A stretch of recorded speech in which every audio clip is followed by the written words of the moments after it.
Hello and welcome to my presentation for discussion 6.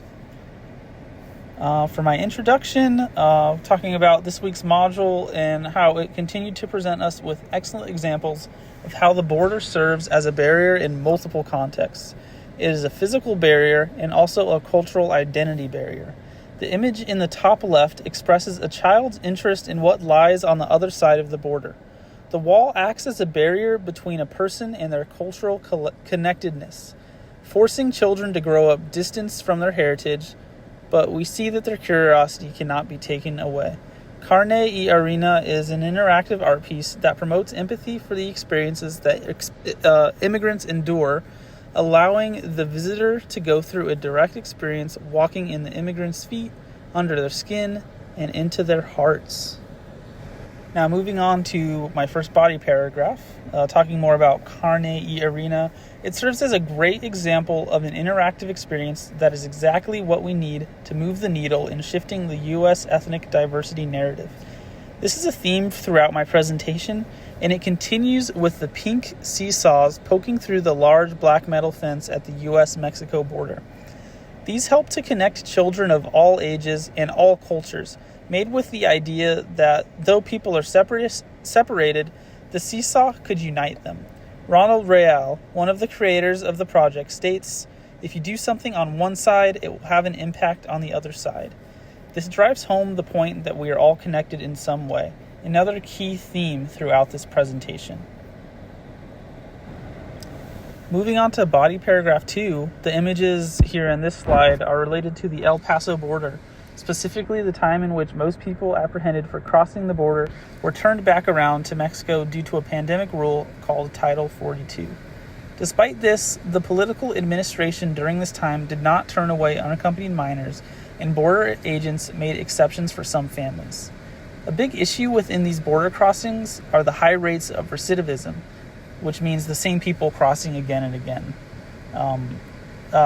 The veteran in migrant services spoke on how families know that their children are not going to be turned away to Mexico and that they'll end up in a different family in America, so that's why these crossings keep happening.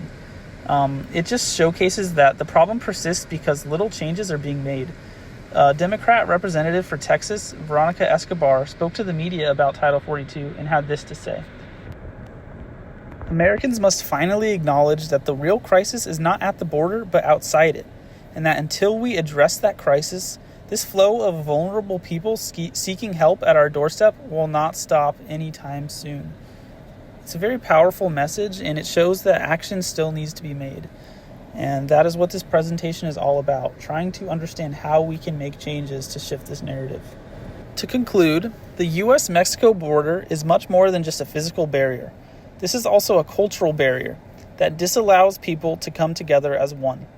It is clear that the narrative surrounding this border needs to change, and we learned what change actually looks like in this week's module.